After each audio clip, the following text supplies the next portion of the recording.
What do you think is the average cost for a meal in Brisbane? The average cost for a meal? Yes.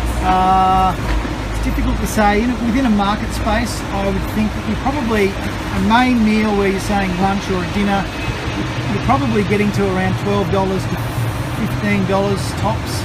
I mean, if you go to somewhere like in the market here, you'll get a meal that you would struggle to get through for about $11, $12.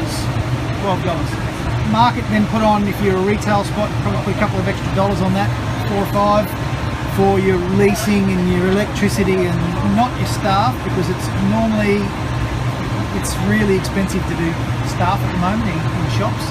So $4 or $5 on top of that, you might be looking at about $18 to $19 in a restaurant cafe.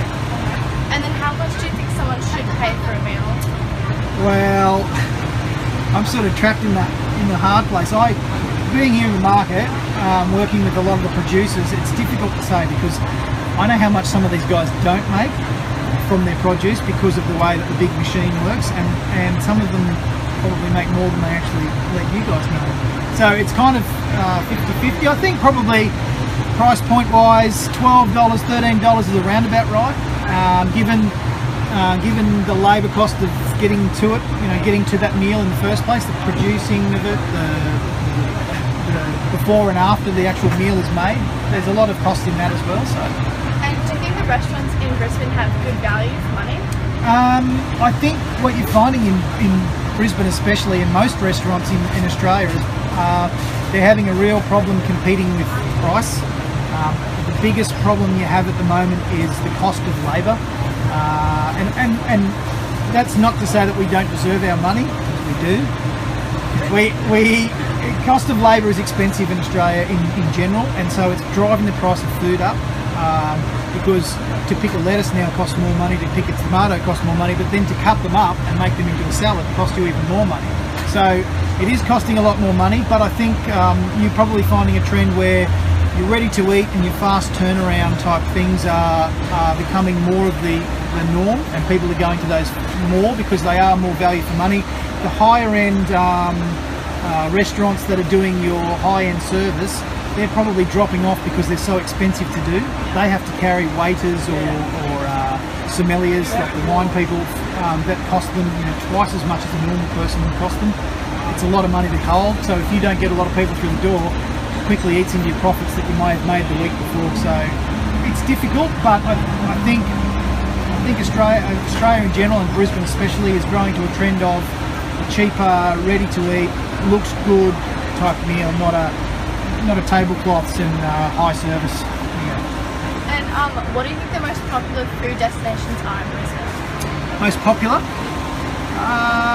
Look, I think you probably find that things like Eat Street, the markets, more events and festivals and food trucks are really taking over. I think people are now becoming more savvy with their money, and they're a lot more conscious of where they're spending it and how it's being spent. So if they're not getting that return, either service or food flavour, they're not coming back. And I think you can't beat a truck.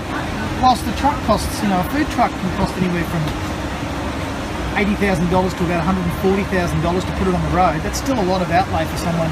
It's a lot of sausages or tacos to sell. But they're selling it with a story behind it, as well as it's a beautiful, well-presented meal. People are doing it a lot more regularly. I think they're probably food trucks and Eat Streets and those things are becoming more popular. I don't know how long it'll last. I don't know if people are going to go back to wanting to be served, by a waiter and they come around and I don't know if that'll. I think everyone's getting pretty used to the idea of just ordering it, it comes out and they're done. Do you know if there's any celebrity chefs that work in Brisbane restaurants?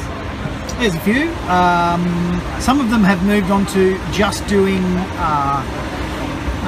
catering and their own business. Alistair McLeod, who used to have a stall in our markets and still comes back from time to time, he had to quit because he was so busy with catering. I think Darren, what's his name? Irish. He works for the markets for us. Irish chef, used to be in Sydney. Darren something or other. He's been on.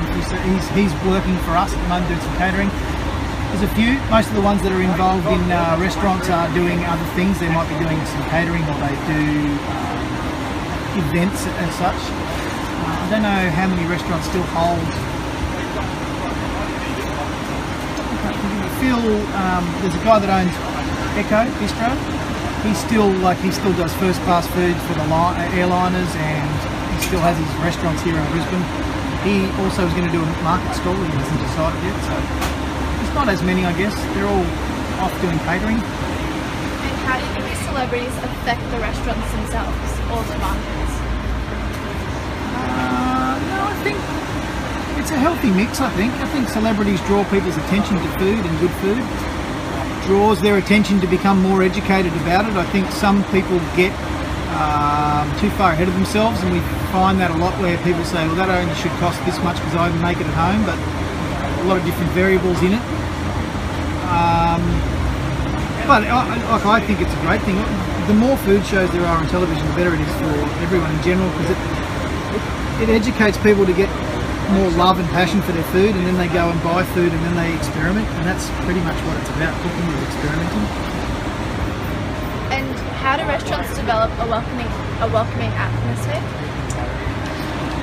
I think as soon as you walk in the door, if you don't feel welcome, it goes downhill from there. So you've got to make sure your staff are open, positive,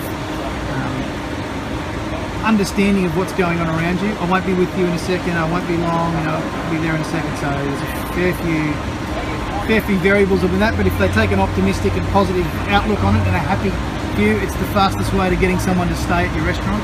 Cultures influence Brisbane's food and dining options the most. Which cultures? Oh. I don't know, at the moment I think, what do you think? I don't know if we've got one particular one. I think that's probably why we're lucky here. We have a whole variety of different things. I think we can go within the markets here, and on weekends we can go anywhere from Vietnam to Japan to South America to Germany and right through Europe. So I don't think there's any one thing that really is defining anything at the moment. I think everyone's sort of taking a bit of everything. I think it's whatever I think everyone's using, and this goes back to the chef thing, they're looking for the freshest, most beautiful produce, and then they get excited about making something from there. So that may be something that's Vietnamese inspired, it may be something that's European inspired, but it's based upon the produce that's available at the time, and that's a big key at the moment. Produce at the moment is being dictated to by the supermarkets, and that's why we have a big problem as markets. Growers can grow their stuff, but see, 90% of their farm might be bought by Coles, so they only have this much to sell, which makes it difficult for everyone else to get that. Like supermarkets take up the bulk, and they sell a bit of stuff on the side of the markets to get a bit of cash, but then restaurants miss out, and it's changing the playing field at the moment for our produce. So yesterday we conducted some interviews to the general public, and it showed that most people prefer to eat at restaurants which use local produce. We're saying that, do Brisbane restaurants use local produce, and if so, how does this add to their food quality? I think a lot of restaurants, and we find it here at the markets, a lot of people ask where they get this, and they intertwine with each other to find out who's giving what to where. Fresh local produce is the #1 seller for anyone, and if you're a producer that's got fresh, if you don't have a license on your sale of your produce, then you're usually trying to get it into a local restaurant either here or Sunshine Coast, Gold Coast. So that sort of, I guess the region from Gold Coast right to Sunshine Coast and Brisbane in between is pretty important, wouldn't you say? I think we get a lot of local producers supplying locally. Yeah. And that's what that lady was saying before, Liz from Reed Street here, she was talking about she doesn't do a lot of wholesale because of that reason. She specifically goes to where she needs to go. So it's a hard game now at the moment, buying and selling fruit and vegetables and produce to people, and meats and things.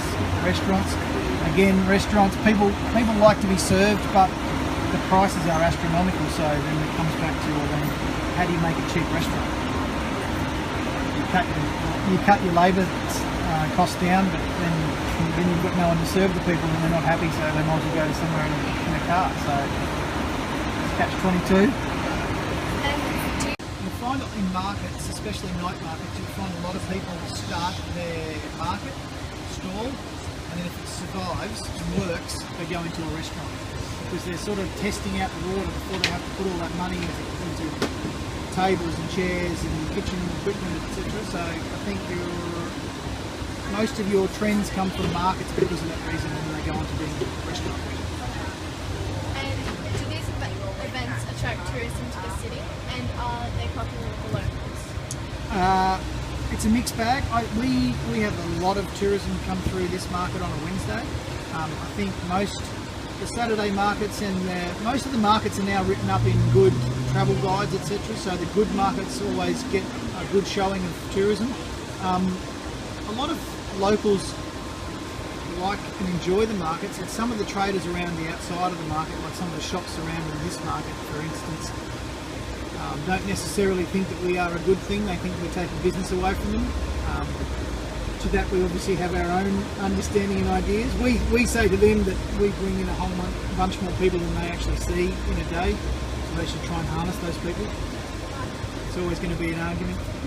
Those that pay for a 7-day-a-week spot only come here once a week. So. And how do restaurants in Brisbane help develop Brisbane's identity?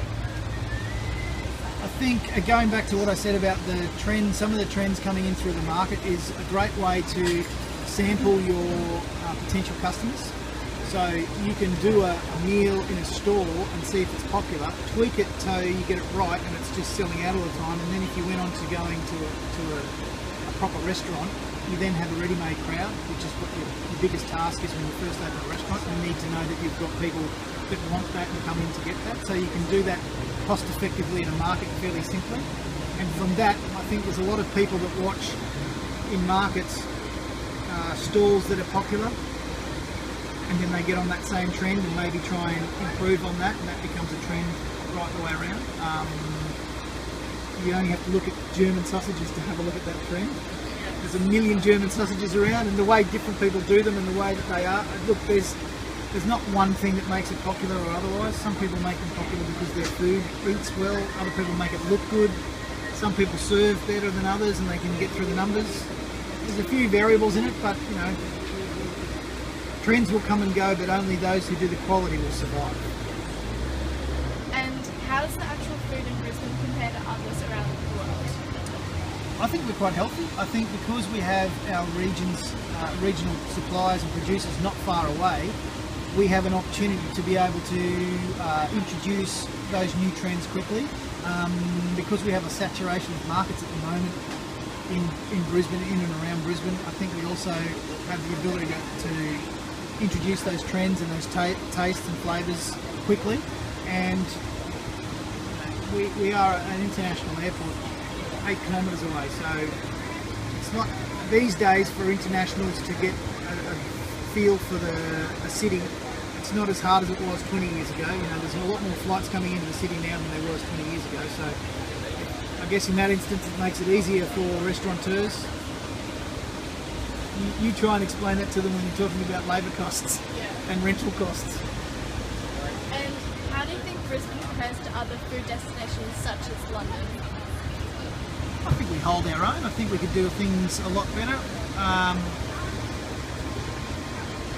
Price is always going to be a killer, you know, but with the dollar going down we might see ourselves becoming a bit more popular. But look, the thing that we have in Australia is we have a lot of people, especially Brisbane, we have a lot of people that are passionate about food and growing more passionate. So it can only be a good thing, and we're on the way up. I don't know if we're on par with London, but we're getting there. I think we're getting there. I think we get a few more higher class restaurants doing that sort of stuff, and I think we'll be right. And do you believe Brisbane has a world-class food culture? Again, I think it's getting there. I think we've got a ways to go with some of our culture and some of the way we're viewed upon, but I definitely think we've got the makings and the bones of really taking it in the next 10 years to something special. I think we were probably hampered by the recent GFC mining boom crash, that sort of thing. It's taken a lot of money out of that would normally be spent in that sort of area, but with adversity people then try and find a better way, so I guess it probably can only be a good thing in the next couple of years. Okay, that's all the questions we That's have it.